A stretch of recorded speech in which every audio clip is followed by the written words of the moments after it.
Hi, this is Jeff Amboy, and in this video, I will give you an introduction to Fourier series and solve some examples as well.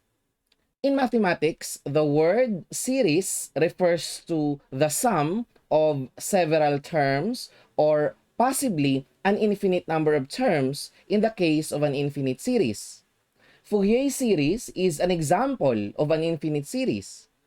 It's a technique for expressing periodic functions in terms of sinusoids, specifically a sum of sinusoids. As you can see here, we have several periodic functions, including a sawtooth wave and a square wave. With the use of Fourier series, we can express these periodic functions as a sum of sine waves. In this graph, we are able to represent this square wave as a sum of 5 sinusoids. If we increase the number of sine waves, we would have a graph that looks like this, which better resembles these square waves. So if we use even more number of sine waves, the graph that we would obtain would approach a perfect square wave. An important application of Fourier series is in electric circuit analysis. Once a periodic function is expressed in terms of sinusoids, a certain technique can be used to analyze the response of an electric circuit to the periodic function that serves as the input signal. In addition, Fourier series finds applications in communication systems and in the design of filters in digital communications. Jean-Baptiste Joseph Fourier, who lived from 1768 to 1830, was a French mathematician who is known for having introduced the concepts of Fourier series and the Fourier transform. A theorem named after him states that any practical periodic function can be expressed as a sum of infinite harmonic sinusoids. This theorem is the basis of Fourier series, which further developed into what is known as Fourier analysis. Fourier analysis has applications in electric circuit analysis, signal processing, digital communications, and in the design of communication systems. Now, let us formally define Fourier series. Fourier series is a mathematical tool that can be used to express a periodic function as a sum of infinite harmonic sinusoids. Specifically, we can use Fourier series to resolve a periodic function into a DC component and an AC component. The AC component consists of an infinite series of sine waves which are harmonically related. The word harmonic here means that the frequency of the sinusoids are multiples of the lowest frequency in the series, which is called the fundamental frequency. And since Fourier series applies only to periodic functions, how do we know if a function is periodic? If you look at the graph of the function, you can tell whether or not a function is periodic because the graph repeats at regular intervals. The time it takes to complete a cycle or one complete pattern in the graph is called the period of the function. Mathematically, a function f of t is periodic if it satisfies the equation f of t equals f of t plus n times capital letter T. Here, in this equation, n is a positive integer and t is the period of the function. Here are some examples of periodic functions. Here we have a square wave. We can see that the pattern repeats. So the time taken from here up to there is the period of the square wave. We also have a triangular wave. Here, the period is the time from this point up to this point. We also have here a full wave rectified sine wave. This is just like the output of a full wave rectifier in electronics.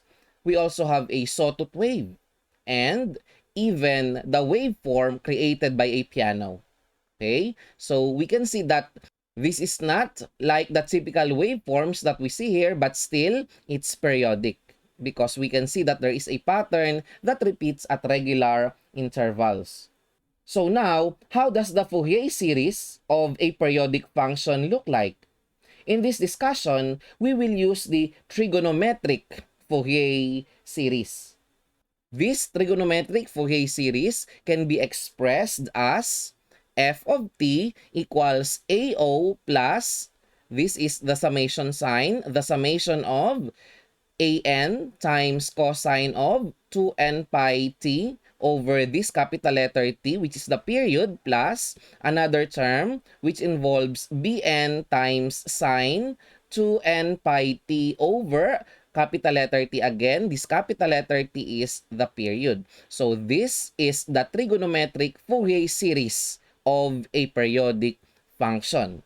In this equation, AO is called the average value of the function, while these coefficients, AN and BN, are called the Fourier coefficients. Take note that for the term involving cosine, the coefficient is AN. And for the sine term, the coefficient is BN. It's always like that. Cosine is for AN, while sine is for BN. Now, we mentioned that in the Fourier series, we break down the periodic function into a DC and an AC component. So in this equation, this AO, which is called the average value, is the DC component of the function. That's why sometimes the average value is also called the DC value of the function. And this portion of the equation represents the AC component. So, it's the AC component which is made up of the sum of sinusoids. How many sinusoids are there? There are actually an infinite number of sinusoids as indicated by the index in our summation. We add from n equals 1 up to infinity. So again, that means that we are adding an infinite number of cosines and sines. Whether it's a cosine or a sine, basically they are all sinusoids. So therefore, when we obtain the Fourier series of a function, we are literally resolving or breaking down the function into its constituent sine waves. And in Fourier series analysis, the burden is in finding the values of AO, this AO, and the Fourier coefficients. Let's discuss them in the next slide. The average value of the function denoted by AO is given by 1 over t times the integral of the given function f of t from 0 to t. If you recall in integral calculus, when you get the average value of a function, you integrate the function over a certain interval and divide it by the difference of your upper and the lower limits. So here, since our lower limit is 0 and the upper limit is t, okay, our divisor would be t minus 0 or t. Okay? And in this case, t represents the period of the function. That's why AO is called the average value. Why? Because basically, this expression is the average value of f of t that we learned in integral calculus. Now, how about the Fourier coefficients? The Fourier coefficients, AN and BN, can be determined using the following formulas. First, let's discuss the formula for AN. AN is given by 2 over t times the integral of f of t times the cosine of 2n pi t over the period. We integrate this from 0 to t. Or sometimes, if not from 0 to t, from negative t over 2 up to t over 2. But for the meantime, let's just consider the limits from 0 to t. No, when there is a need for me to discuss the other limit, which is from negative t over 2 to t over 2, I'll discuss that. Okay, now for Bn, the expression is almost similar except that we replace cosine with sine. We also have 2 over t times the integral from 0 to t of the given function f of t, but this time we use sine. Sine 2n pi t over the period. Always remember, for an, we use cosine, and for bn, we use sine. Now, another way of expressing the trigonometric Fourier series is in terms of the amplitude phase form. In the amplitude phase form, we can explicitly see the amplitude and the phase. Okay? So here is the amplitude phase form of f of t. We also have AO as the first term. This is the average value or the DC value plus the summation of AN times the cosine of 2 pi nt over the period plus the Greek letter phi. So here, AN is the amplitude and the Greek letter phi represents the phase. Now, how do we get the value of this capital letter AN? If we know the values of AN and BN, we can get the value of the amplitude, capital letter AN. That is equal to the square root of AN squared plus BN squared. This is just Pythagorean theorem, right? And the phase angle is equal to negative of the tangent inverse of BN over AN. So you do not interchange these two. The numerator is always BN and the denominator is AN. Now, if I remove the negative sign here, the sign here should be minus. Okay, so if this is plus, there should be a negative sign here. If I use the minus sign here, this term should be positive. Now, if you graph the amplitude as a function of the frequency f, you will get what you call the amplitude spectrum of the function.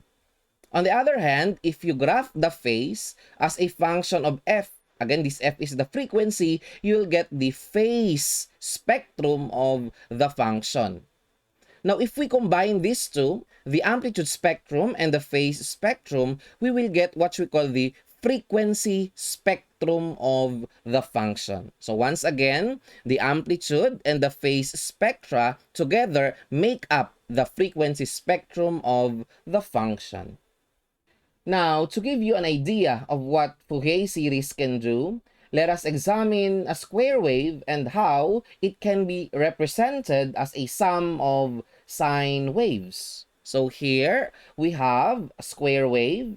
Using Fourier series, we can combine several sine waves in order to reconstruct the blue square wave. So if I add two sine waves, what I will get is this graph here, which is not very similar to this square wave. But if I add 3 sine waves instead, you'll see that it now better resembles the original function square wave. Now, if I add 4 sine waves, what I will get is a graph that better resembles the square wave. So if I keep adding more and more sine waves, I will get a graph that approaches a perfect square wave.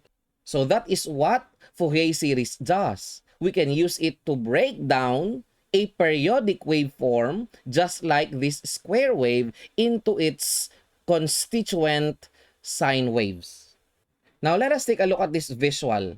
Here, we have several sine waves and adding them together gives us the red graph here, which resembles a square wave.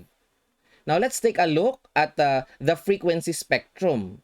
So here, these vertical lines represent the amplitudes of these sine waves. So what we have now is a graph of these amplitudes as a function of the frequency. We call this the amplitude spectrum. So this is how the function looks like in the time domain, and this is how it looks like in the frequency domain. In the following examples, we will use Fourier series to decompose a square wave like this into its constituent or component sine waves and determine their corresponding frequencies. So this is example number 1. Determine the Fourier series expansion of the periodic function defined by, so here, the function f of t is given as a piecewise linear function. In the interval from 0 to 1, but not including 1, the value of f of t is 1. And in the interval from 1 to 2, but not including 2, the value of f of t is 0. So if we graph this function, its graph would look like this. Okay, so basically, what we have here is a square wave. Now, what is our goal? Our goal is to decompose this square wave into its constituent sine waves. So, how do we solve the problem? First, we need to determine the period of this function. So remember that the period is the time that is required to complete one cycle or one complete pattern here. So that's the time from here to there. That's the period. Okay? And as we see, the period of the function is equal to 2. Now that we know the period, we can solve for the average value AO. What's the formula for finding AO? That's 1 over t times the integral of the function f of t dt from 0 to t. Okay. So our period is 2. So we just write it down, 1/2 times the integral of the function is equal to 1 in the interval 0 to 1. So I write here 1 because that's the function f of t and then dt, and evaluate it from 0 to 1. However, f of t is 0 in the interval 1 to 2. So there is no need for me to write it down because I will only get 0. So if I evaluate this, what I will get is just 1/2. So therefore, the average value of this function is 1/2. Now, the next step is to solve for an. What is the formula for finding an? An is equal to, remember, that's 2 over t times the integral of the function f of t times, if it's an, the multiplier is cosine. So I have cosine of 2n pi t over the period times dt, and integrate it from 0 to t. Now let us substitute the values. An is equal to, okay, since the period is 2, 2 over 2 will give me 1. This f of t is equal to 1. So I'll just copy cosine. Okay, cosine of this 2 and this 2 will cancel because the period is 2. So what I will, so what will be left is n pi t. Cosine of n pi t times dt, and evaluate it from 0 to 1. Again, since the function is 0 in this interval, there is no need for me to integrate from 1 to 2. Okay? Now, how do I integrate this? Now, integrating this, the integral of cosine is positive sign. So, we will have 1 over n pi times sine of n pi t, which we need to evaluate from 0 to 1. Okay? So now, an is equal to 1 over n pi times, okay. So if I replace this t with 1, I will get sine n pi.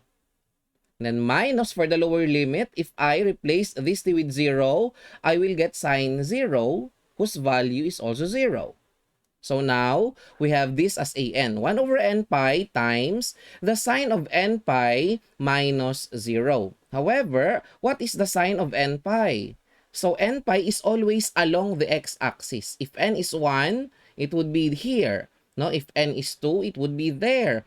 And since that point is always along the x-axis, sine of n pi is always 0. So if this is 0, then the entire a of n would be 0. So it means that for any value of n, an would always be 0. Amazing, isn't it? Okay, now let us solve for bn.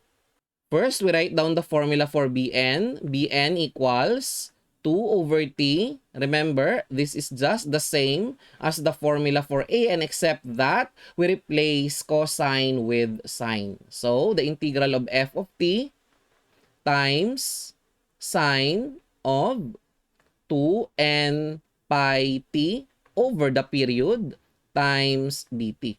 And evaluate the integral from 0 to t. Now, substituting the values, remember the value of this capital letter t is 2, 2 over 2 is 1. So, integral of f of t is 1. So, there's no need for me to write down the coefficient. So, sine of this will cancel. So, what will be left is n pi t dt. And evaluate it from 0 to 1. Sir, why is the upper limit equal to 1? Because even though the value of the period is 2, there is nothing to integrate from 1 to 2. Because remember, the value of f of t is 0 in the interval 1 to 2. So we just integrate from 0 to 1. Okay? Now, integrating this, the integral of sine is negative cosine. So that's 1 over n pi times negative of cosine n pi t, which we will evaluate from 0 to 1. Okay? Now, let me just copy-paste this. Negative 1 over n pi times cosine of, if I replace t with 1, I will get cosine n pi. So, cosine of n pi minus, if I replace t with 0 for the lower limit, I'll get cosine of 0, which is 1.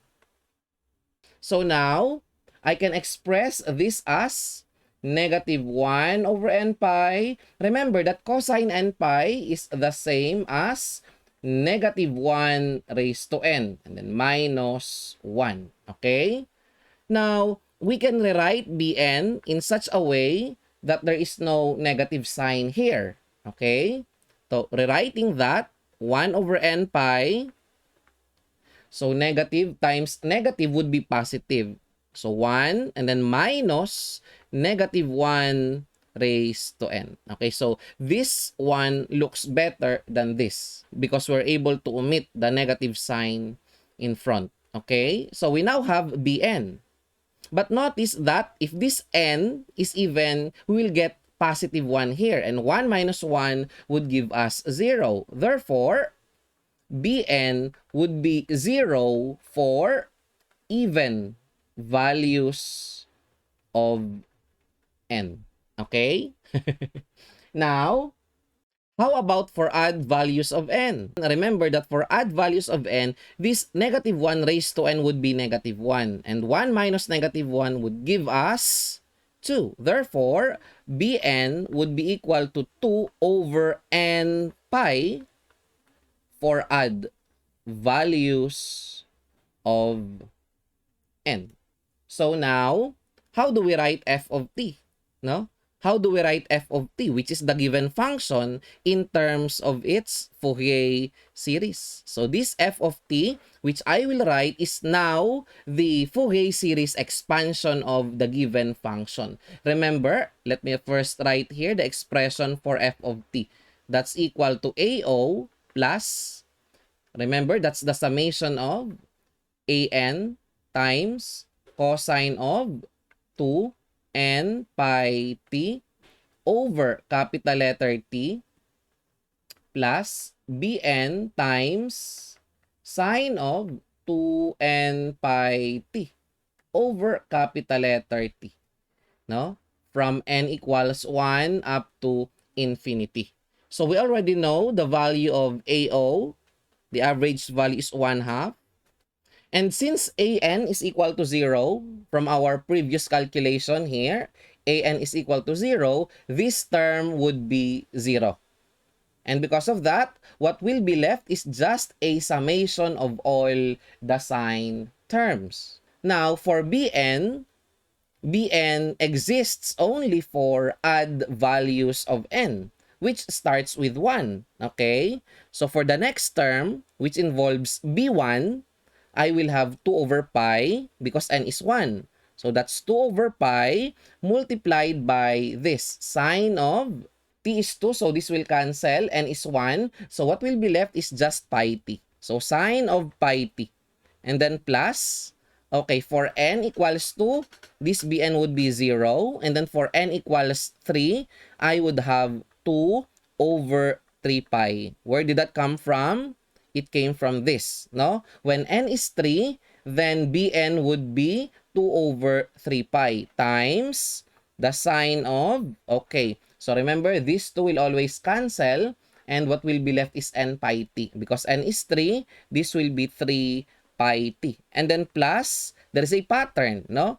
So the next term should be 2 over 5 pi. Why 5? Because when n is 4, bn would be 0. So 2 over 5 pi times sine of 5 pi t, and then plus one more term, 2 over 7 pi times sine of 7 pi t plus and so on until infinity. Okay? So this is now the Fourier series expansion of this square wave. Okay? Now what have we noticed?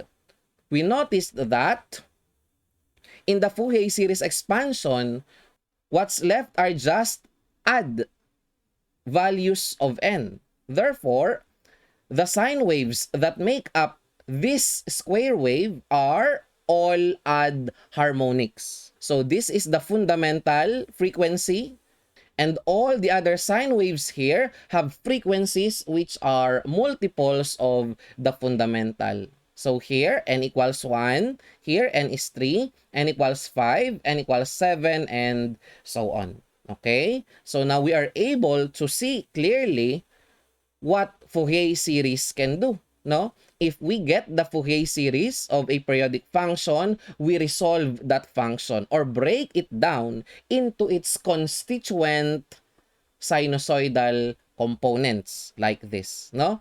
And remember, in the AC component, the sine wave having the lowest frequency, this is the sine wave with the lowest frequency. Its frequency is called the fundamental frequency.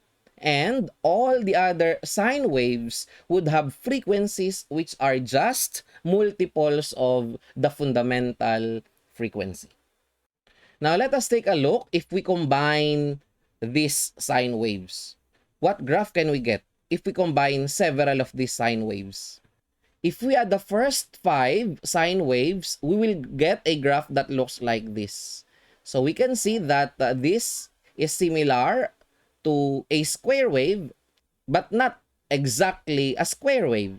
Since we added the first 5 sine waves, we can see that here we have 5, 1, 2, 3, 4, 5, 5 peaks. So what will happen if I will add more sine waves? I will get a graph that would better resemble the perfect square wave given in the problem. So if I add 13 sine waves, the first 13 sine waves in the series, I will get a graph that looks like this. Okay? So we now have a graph that better looks like a square wave, but still not a perfect square wave. Because if you want to get a perfect square wave, then you have to add an infinite number of sine waves. Now, you can notice that on the sides of the square wave, whether here or there, that there are oscillations near the edges. Okay? So it's a phenomenon which is called the Gibbs phenomenon. Okay? Gibbs phenomenon. Is this named after John Gibbs? Of course not.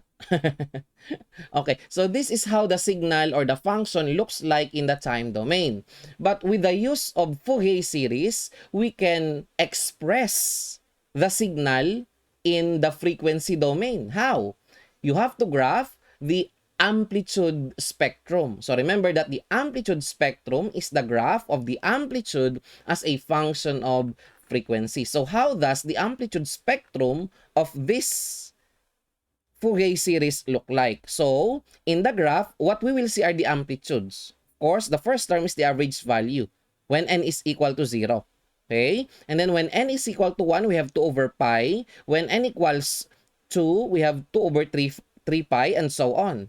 So that graph would look like this. Okay, so this is the amplitude spectrum of the given square wave. So for n is equal to 0, you have 0.5. That's the average value of the function. And these are the Fourier coefficients, which represent the amplitude. Okay? So since an is 0, so bn represents the amplitude. Remember that for solving the amplitude an, that's equal to an squared plus bn squared. Now, for this example, all the an's are 0. That's why this an is equal to bn. But in the case that an is not 0, then to get this amplitude, you have to use Pythagorean theorem. No? You square an and bn. For example, a1 would be equal to the square root of a1 squared plus b1 squared. And then a2 would be equal to the square root of a2 squared plus b2 squared, and so on. So these are the amplitudes that you will plot against the x-axis, which is the frequency. Okay, so this omega refers to the frequency. Specifically, this omega is the angular frequency. Okay? So let's have another example. Example number 2. Find the average value and the Fourier coefficients an and bn for the function defined by, okay, so here, the function is a piecewise linear function such that the value of f of t is equal to t when t is equal to or greater than 0 but less than 1. And f of t is 0 when t is equal to or greater than 1 but less than 2. Okay, so how does the graph of this function look like? It's a sawtooth wave. So this t here is actually a ramp function. It's a ramp. It's like the equation of y equals x. Okay, but here the x-axis is time. So instead of x, we use t. That's why the function f of t is equal to t. And for the interval 1 to 2, okay, we have 0. Now, let's write down the solution. First, we write down the period of the function. What is the period of the given function? Okay, the period t is equal to, okay, from the graph, we can see that there is a complete pattern from 0 to 2. That's why the period is equal to 2, just like in the first example. Now, let's write down the expression for AO. AO is 1 over t times the integral of f of t dt from 0 to t. So, AO is equal to, okay, t is 2, so we will have 1 half times the integral of this f of t is equal to t dt. Okay, we will use this interval. So our lower limit will be 0 and our upper limit will be 1. But since f of t is 0 in this interval, there is no need to write the second term again because that would only give us 0. Okay, now let's integrate. No? Integrating this, we will have 1 half times the integral of t is t squared over 2, which we need to evaluate from 0 to 1. Okay, so this is quite simple. If we evaluate this from 0 to 1, I'll get 1 half minus 0. So that's 1 half. 1 half times 1 half, that's 1/4. Therefore, this 1/4 is now the average value of this function. Next, we solve for an. Okay, for an, let's first write down the formula. That's 2 over t times the integral of f of t times, remember for an, we use cosine. Cosine of 2 n pi t over the period dt from 0 to t. Now, let's replace this t with its value, which is equal to 2. So, 2 over 2 will give us 1. So, now the integral of this f of t is equal to t, right? That's t. And then, cosine of this t is equal to 2. So, this 2 and that 2 will cancel. And what will be left inside the parenthesis is n pi t. And then dt, I evaluate it from 0 to 1. Okay? So, evaluating this integral, notice that we have two functions, a power function and a cosine function. How do you evaluate the integral of a product of two different functions? Remember that this would require integration by parts. Okay? But since our topic is not integral calculus, we will just use the formula. Okay? What is the formula for finding the integral of t times cosine of a t dt? Make sure that you memorize this formula so that you won't have to do integration by parts. That's 1 over a squared times, if this is cosine, you write the cosine term first, cosine of 80. And then, because this is cosine, you use plus. For the second term, that's t over a times, this time, the sine term. Sine of 80 and then plus c. Now, using this formula, we will have, in our case, this a is equal to n pi. Okay, so 1 over a squared will give me 1 over n squared pi squared. Okay, times cosine of n pi t and then plus t over a, which is n pi, times the sine of n pi t. Okay. Which we will evaluate from 0 to 1. Now, evaluating this expression from 0 to 1, I'll just copy this 1 over n squared pi squared. Okay. So, if I replace t with 1, I'll get cosine n pi. So, that's cosine of n pi.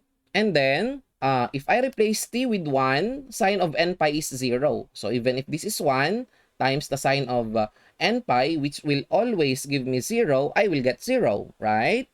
Okay, plus 0. And then minus, for the lower limit, we will replace t with 0.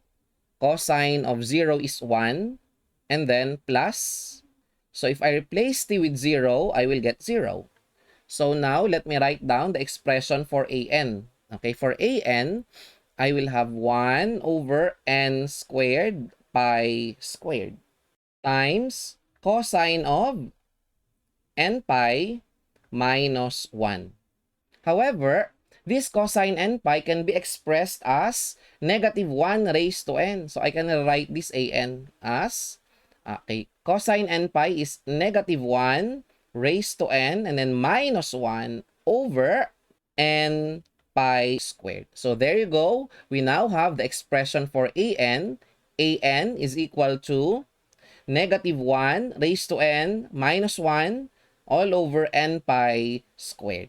Okay, so this is our expression for an. Now, we solve for bn. For bn, let's first write the formula. It's 2 over t times the integral of f of t times sine of 2 n pi t over the period dt from 0 to t. Okay, so remember that t is equal to 2 in this problem. So rewriting bn, we will get 2 over 2 is 1. So integral of, okay, f of t is equal to t. Remember, t times sine of, okay, this 2 and this 2 will cancel. So what will be left is n pi t dt. Evaluate from 0 to 1. So once again, we have here an integral involving the product of a power function and a sine function. Again, this would require integration by parts. But why do integration by parts if you know the formula? Diba? So let's have the formula for integrating t times the sine of a t dt. Okay? So, memorize the formula. This is 1 over a squared. Almost similar to the previous formula we have here. Previously, we have t cosine. Now, we have t sine. Okay? If you're integrating sine, you write the sine term first. Sine of 80. And because this is sine, the sign here would be minus. And then t over a, this time cosine. Cosine 80 and then plus c. So, if you look at these two formulas, they almost look the same, no? So, for cosine, okay, the sign here is plus. And if you are integrating something with cosine, then the cosine term would come first. But now, if you're integrating t times the sine of 80, you copy this coefficient. And because you're integrating sine, you write down the sine term first. Because this is sine, this should be minus. And then copy the next coefficient and then followed by cosine 80.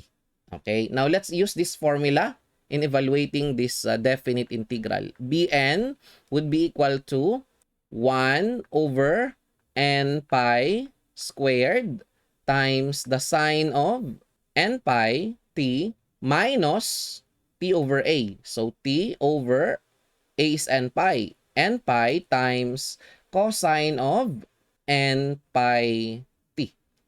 Evaluate this from 0 to 1. Okay. Now, evaluating Bn for the lower and the upper limit, 1 over n pi squared times, I replace t with 1.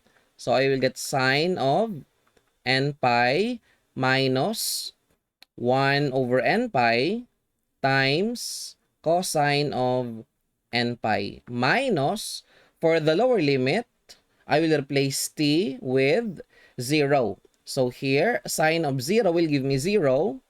And if I replace this t with 0, I will also get 0. Okay? Now, let us simplify the expression for Bn. Okay? Here, we have sine n pi. But we know that the sine of n pi is always 0 for any integer values of n. So, this is just 0. Now, for the next term, we have negative of cosine n pi over n pi. Okay? However, remember that we can express this cosine n pi as negative 1 raised to n, right? This is negative 1 raised to n. But since we have a negative sign here, it's like multiplying negative 1 raised to n by negative 1. So this can be written as negative 1 times negative 1 raised to n over n pi. Okay, is there a simpler way of writing this?